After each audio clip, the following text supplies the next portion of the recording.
तो दोस्तों, मैं जैके सेट एल सेट एंटी इन नेट पेपर 1 के सीरीज़ का एक और वीडियो लेकर आया हूँ। दोस्तों, हम कुछ दिनों से फालसीज़ डिस्कस कर रहे हैं, जो कि लॉजिकल रीज़निंग में टॉपिक आता है। दोस्तों, अब तक हमने बहुत सारी फालसीज़ डिस्कस किए हैं। अगर आप में से किसी ने कोई वीडियो उनमें से मिस किया है, तो आप इस वीडियो के बाद वो वीडियो भी देख लीजिए, ताकि आपको सारी फालसीज़ कवर हो जाएँगे। इसके अलावा अब तक जितने भी टॉपिक्स हमने डिस्कस किए हैं, उन सारे वीडियोज़ का लिस्ट आपको मिलेगा प्लेलिस्ट में, जहाँ पे JK set L set anti net के नाम का लिस्ट है। उसके अलावा पेपर 2 एजुकेशन भी हम डिस्कस कर रहे हैं। अगर आप में से किसी को पेपर 2 एजुकेशन है, तो आपको उस रिलेटेड भी वीडियोज़ मिल जाएँगे प्लेलिस्ट में, जहाँ पे एजुकेशन पेपर 2 के नाम का लिस्ट है। उसके अलावा बहुत सारे यूनिट्स का हमने इंपॉर्टेंट एमसीक्यूज़ भी डिस्कस किए हैं। और मैं आपको यह भी बताऊँ कि आने वाली जो संडे है, उस दिन हम प्रीवियस पेपर भी डिस्कस करेंगे, और उसके साथ-साथ हम वो पेपर पीडीएफ के सूरत में आपको टेलीग्राम चैनल पर डाल देंगे। तो चलिए हम शुरू करते हैं आज का टॉपिक। आज हमें स्टार्ट करना है मॉरल इक्विवेलेंस से, और उसके बाद भी कुछ फालसीज़ हम डिस्कस करेंगे। तो आज जो हमारा टॉपिक है मॉरल इक्विवेलेंस फालसी, ये किस टाइप की फालसी होती है, इसमें क्या होता है, गौर से देखिए। तो मॉरल इक्विवेलेंस फालसी हम उस फालसी को कहते हैं जहां पर आप उन दो चीज़ों को कंपेयर करते हैं, या उन दो के बीच में आपस में रिलेशन बताते हो, जो कि हम एक्चुअली या रियल लाइफ में कंपेयर नहीं कर सकते हैं, या जो कंपेयर करने के लायक नहीं होते हैं। अगर हम एग्जांपल के तौर पर देखेंगे, यहाँ पर एग्जांपल के तौर पर मैंने लिखा है कि एक आदमी को पुलिस वाले ने ओवर स्पीड पर चालान किया है। तो वो क्या कहता है? वो कहता है कि मुझे पुलिस वाले ने चालान किया है, वो पुलिस वाला हिटलर की तरह है। यानी इसने हिटलर को और उस पुलिस वाले को एक साथ कंपेयर किया है, जो कि सेम बात नहीं है। पुलिस वाले ने उसको चालान किया था उसकी गलती पर, लेकिन ये उसको कंपेयर करता है हिटलर के साथ। हिटलर तो आप जानते हैं कि वो जो एक रूलर था, जो लोगों पर बहुत ज़्यादा जुल्म करता था। लेकिन यहाँ पर उस पुलिस वाले और उस हिटलर को एक्चुअल में कंपेयर नहीं किया जा सकता है। पुलिस वाला एक मामूली काम उसने किया है कि उसने जो काम किया था, वो उसने सही भी किया था। लेकिन हिटलर का जो काम था, वो सही, सारा का सारा काम सही नहीं होता था। तो यहाँ पर इन दोनों को आप कंपेयर नहीं कर सकते हैं एक्चुअल लाइफ में। लेकिन इस पर्सन ने उन दो चीज़ों को कंपेयर किया है, तो ये भी एक फालसी होती है, ये भी एक एरर होता है। और इस टाइप का जो एरर होता है, उसको हम कहते हैं मॉरल इक्विवेलेंस फालसी। उसके बाद एक और फालसी है रॉन्ग डायरेक्शन। रॉन्ग डायरेक्शन फालसी हम किस फालसी को कहते हैं? दोस्तों, ये आपको नाम से ही समझ में आ जाएगा कि रॉन्ग डायरेक्शन फालसी हम किसको कहते हैं। जब भी कोई पर्सन किसी काज को एज ए इफेक्ट पेश करता है, और जो इफ़ेक्ट होता है एक्चुअली में उसको एज अ काज पेश करता है, तो वहाँ पर भी वो गलती करता है। तो इसको भी हम फालसी कहते हैं, और इस टाइप की फालसी को हम कहते हैं रॉन्ग डायरेक्शन। अगर इसको भी हम एग्जांपल के तौर समझ लेंगे, आप जानते हैं कि अल्कोहलिज्म जो होता है, उससे किडनी प्रॉब्लम हो जाती है। लेकिन यहाँ पर क्या कहा उन्होंने? Kidney problem leads to alcoholism. यानी जिस पर्सन को किडनी प्रॉब्लम होती है, वो अल्कोहल का आदी बन जाता है। लेकिन एक्चुअली में क्या होता है, रियल लाइफ में क्या होता है? रियल लाइफ में हमने देखा है कि जो लोग अल्कोहल के आदी होते हैं, उनको किडनी प्रॉब्लम होती है। तो यहाँ पर रिवर्स में पेश किया गया है, जो काज था उसको इफ़ेक्ट के तौर पर बयान किया गया है, और जो इफ़ेक्ट था उसको काज के तौर पर बयान किया गया है। तो जहाँ पर भी ऐसी गलती होती है, ऐसा एरर होता है कि काज को आप इफ़ेक्ट बताते हो और इफ़ेक्ट को आप काज बताते हो, तो उस टाइप की फालसी जो होती है, उसको हम बोलते हैं रॉन्ग डायरेक्शन। यानी हम डायरेक्शन को चेंज कर देते हैं। उसके बाद एक और फालसी की बात हम करेंगे, जिसको कहते हैं हम स्वीपिंग जनरलाइजेशन।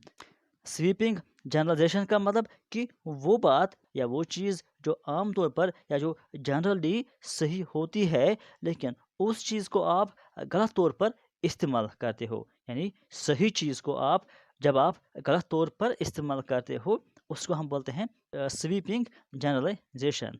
एग्जाम्पल के तौर पर यहाँ आप देख लीजिए, एक पर्सन क्या कहता है दूसरे पर्सन से कि जो अमेरिका है और सिंथिया है, वहाँ पर जो डिवोर्स है वो बहुत ज़्यादा बढ़ गया है, बहुत ज़्यादा तादाद में वहाँ पर डिवोर्स होता है।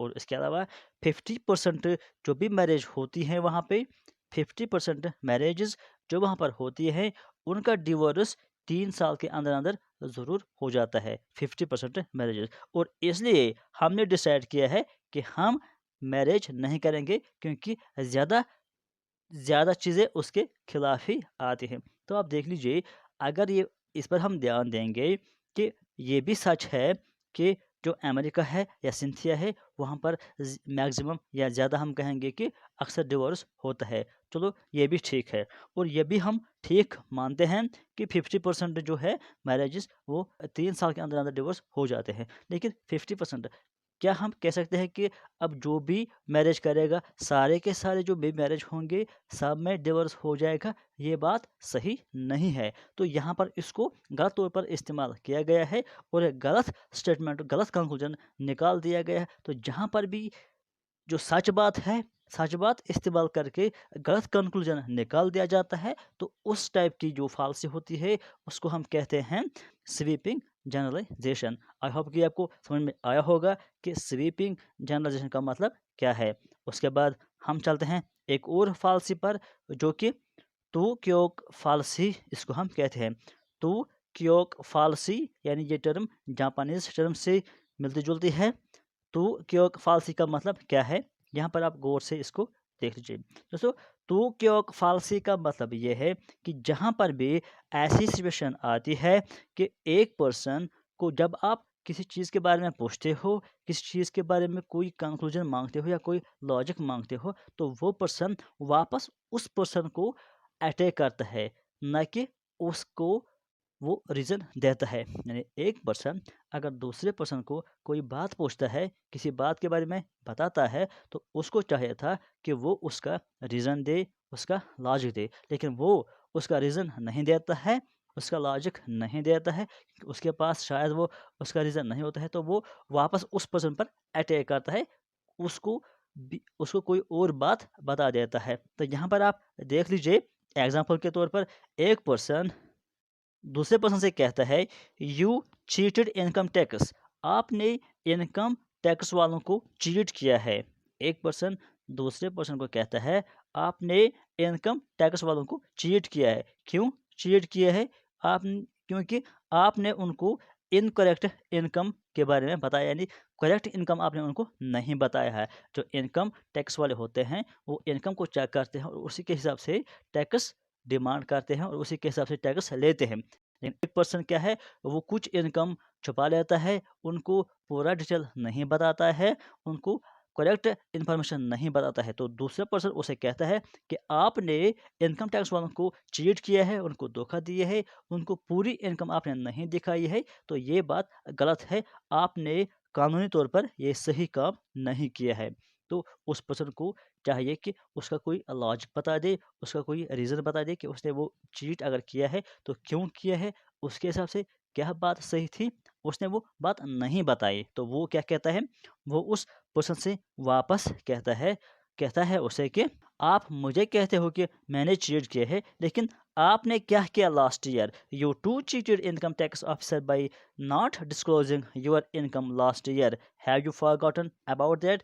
क्या आपको याद नहीं है, लास्ट ईयर आपने भी चीट किया था इनकम टैक्स वालों को?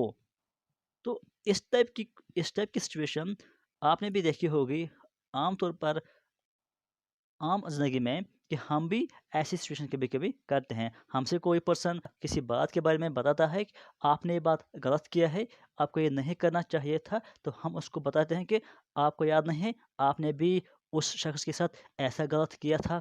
क्या वो भूल गए, या आपको याद नहीं, आपने उस दिन क्या किया था, आपने भी वो गलत किया था। तो जब भी ऐसी सिचुएशन आती है, इस टाइप का स्टेटमेंट बताता है कोई पर्सन, कि एक पर्सन उसको कोई बात बताता है, लेकिन वो उसको वापस अटैक करता है, कोई और बात बता देता है जो उसके खिलाफ होता है, जो उसने पहले किया होता है, तो उसको भी हम कहते हैं फालसी। उसको भी, और इस टाइप की फालसी को हम कहते हैं टू क्योक फालसी। तो उसके बाद एक और फालसी पर हम चलते हैं, faulty cause and effect. Faulty cause और इफ़ेक्ट का मतलब ये है कि ऐसी फालसी जहाँ पर हम झूठा काज और इफ़ेक्ट बताते हैं, यानी जो चीज़ काज और इफ़ेक्ट नहीं होता है, हम खुद ही उसको काज और इफ़ेक्ट बताते हैं, यानी जो रियल लाइफ में नहीं होता है। फॉर एग्ज़ाम्पल अगर हम इसको एग्ज़ाम्पल के तौर पर समझ लेंगे कि एक पर्सन कहता है कि जब भी मैं क्रिकेट मैच देखता हूँ, उसी टाइम बारिश होती है। जब भी मैं क्रिकेट मैच देखता हूँ, उसी टाइम बारिश होती है। तो अगर आप देखेंगे रियल लाइफ में क्या ये पॉसिबल है, क्या ये सच है कि कोई पर्सन मैच देखने लगता है तो बारिश होती है, उसमें कोई काज या इफेक्ट होता है? क्या वाकई मैच देखने से बारिश हो जाती है? नहीं हो जाती है। रियल लाइफ में ये पॉसिबल नहीं है, ये सही रीज़न नहीं है। लेकिन वो पर्सन उसको काज और इफेक्ट पेश करता है, उसको एज ए काज और इफेक्ट बताता है। तो ये भी यहाँ पर फालसी है, और इस टाइप की फालसी को हम कहते हैं फॉल्टी काज एंड इफेक्ट। या एक और एग्जांपल हम इसी पर अगर देंगे, हम कहते हैं कि जब भी मैं प्लान बनाता हूँ कि मैं घूमने जाऊँगा, उसी दिन मौसम ख़राब हो जाता है। तो क्या ये ट्रू है? हो सकता है कि एक बार या दो बार ऐसा हुआ भी होगा, लेकिन क्या सच में प्लान बनाने से मौसम ख़राब हो जाता है? उन 2 के बीच में रियल लाइफ़ में कोई भी रिलेशनशिप नहीं है, कोई भी कॉज़ और इफ़ेक्ट नहीं है, लेकिन हम उसको पेश करते हैं as a cause and effect. तो इस तरह की जो फ़ालसी है, उसको हम कहते हैं फ़ॉल्टी कॉज़ एंड इफ़ेक्ट। तो उसके अलावा और भी बहुत सारे फ़ालसीज़ हैं, उनको हम डिस्कस करेंगे अगले वीडियो में। आज के लिए बस इतना ही। Thank you.